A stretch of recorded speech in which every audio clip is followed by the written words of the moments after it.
Hello, everybody. Alright, so before I begin this, just remember this is research and we're looking through peer-reviewed documents to see what they have to say about what's going on with Brics, World War III, Russia, China, Iran, and we're studying how all this came together. That's the understanding. Understanding something, I believe, shows you also the direction that things are going. And this is Brics Part 11. And we left off right here at Dragon Sparks in Africa. China has established its relations with African countries since the 1950s and enhanced them in the 1970s by building the Tanzania-Zimbabwe Railway. China had ideological purposes during the 1970s, which was involved in salvation struggles of Africa. After the demise of the Soviet Union and the end of the Cold War, China has focused on economic relations on the basis of pragmatism, which can reflect that its social and political outputs.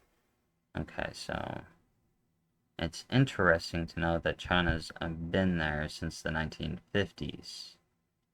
And um, China almost has about a 3% investment in Africa around 2015. China has two aims in Africa. One is economic, and other on is politic. Um, okay, David Chen, an U.S. scholar, I think it should be a U.S. scholar, and U.S. scholar, identified these interests of China: access the raw materials, access to new markets, political influence, and isolation of Taiwan from African states. That was in 2013. In respect, the argument of Shin could not be ignored as he really identified the interest of China and Africa as well. China's interest in Africa helps China not only in economic area but also in political area, which enhances the role of China in principal organs and subsidiary organs of the United Nations. Therefore, China strengthens its position in world politics. Okay, blah blah blah.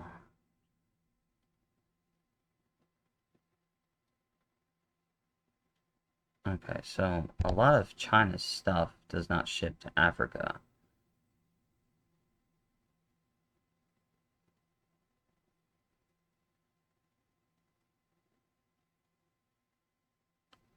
Okay, I'm reading.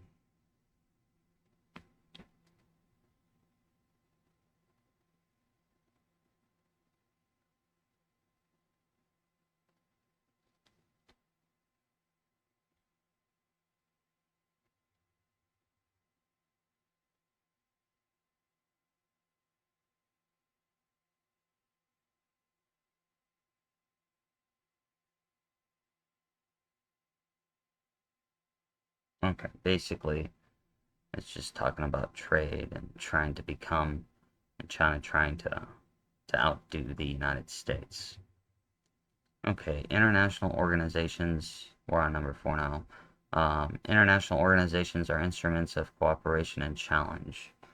Russia and China try to use the international organizations to enhance their economic and political impacts in Eurasia and other parts of the world. Okay. Okay, Russia and China are permanent members of the UN Security Council where they have veto power. Therefore, the UN is a venue and instrument for Russia and China to exercise their institutional powers.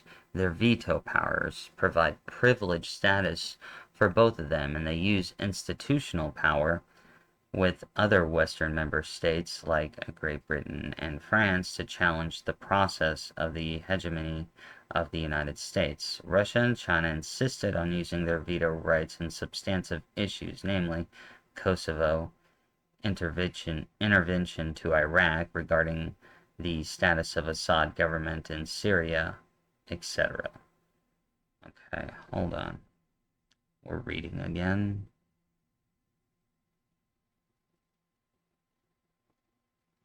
Russia and China tried to cooperate in regional level as well by establishing the Shanghai Cooperation Organization. What's this? Okay, so this organization that was developed in 1996 are these 5 countries.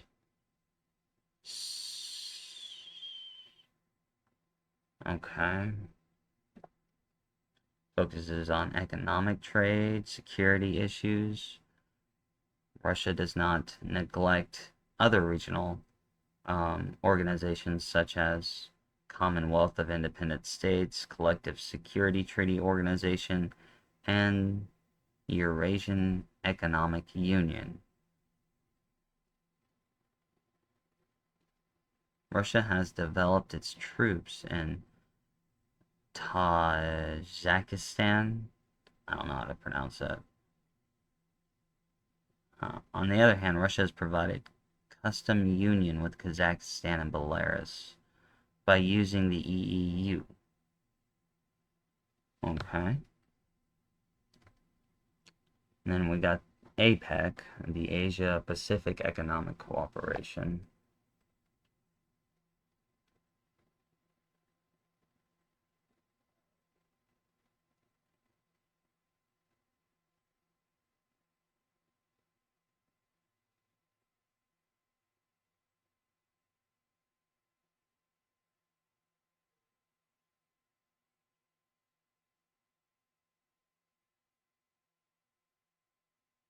Okay. So let's talk about. Okay, in 2013, Brics forms the 42% of the world's population and also 20% GDP and 26% land. Okay, all the members of Brics aim to create the multipolar world system. And really, I'm going to tell you that is a lie because China plans to dominate that system, if you cannot tell already.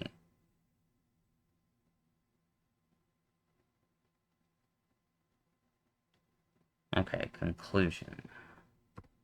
I think we're going to go ahead and finish this out today. Yeah.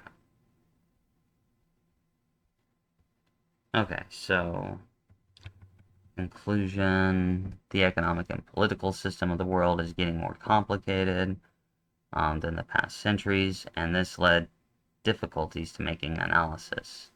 In the current system, the actors are not only states, non-government actors, namely international organizations and multinational companies also have crucial role as it is mentioned in the text. The states still play roles in shaping the world system, however, they have complicated relations with multinational companies, and they also try to use international organizations as the venue of regional and global cooperation sometimes. So the main actors are the countries or the states, as they put it. But there's also multinational companies and international organizations like the UN, the WHO, the WEF, and companies like Tesla, Apple, Microsoft, yada yada yada, that are all trying to pull this off. They're all in it together. So yes, I mean, this is pretty good evidence that there is an elite. there is an organizational force. Russia and China are parts of these complicated relations. Okay. Russia and China are expanding their powers in Africa and Eurasia. Yes. And they will challenge the United States at the UN with the veto right.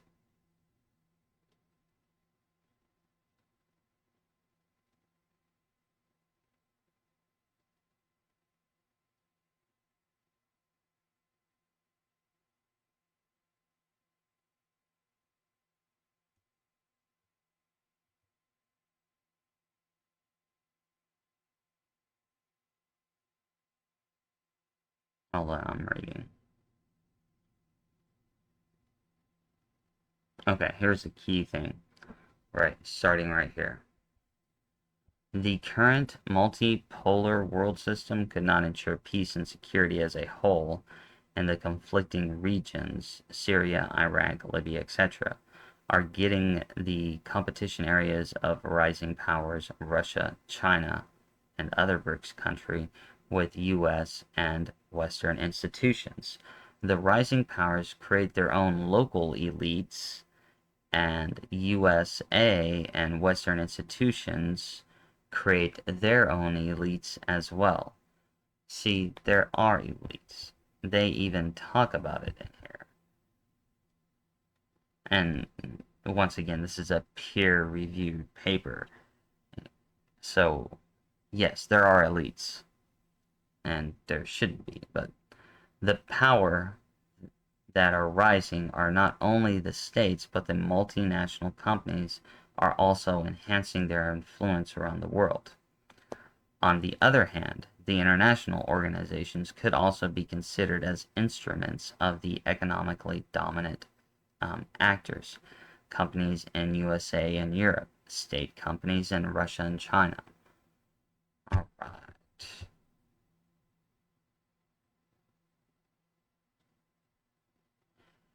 So, just if you want to take a look at the sources here, you can slow it down yourself. Interesting that they use The Guardian.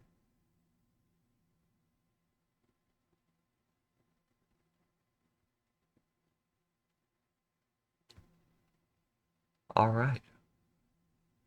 Huh. Well, I hope you found this one interesting.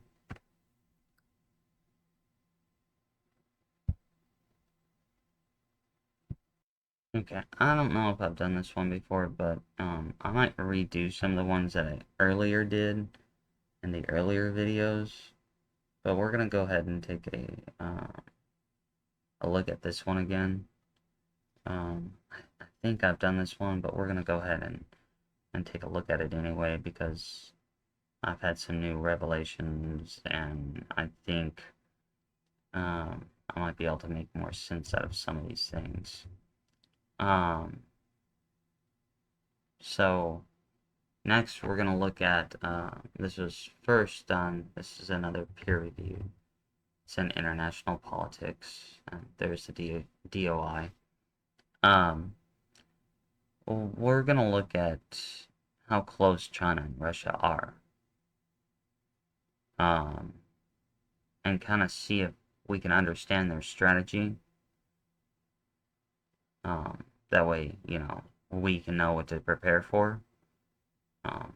I would say that it mostly looks to be economic and military from this post, but we'll dig deeper into it next week.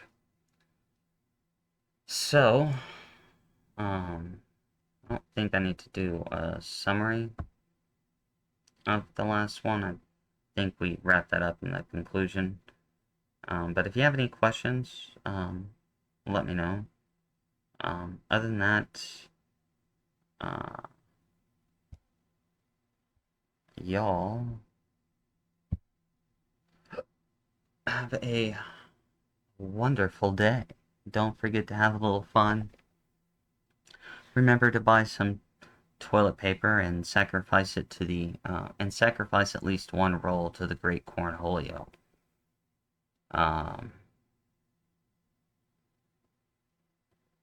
Other than that, I will leave you be.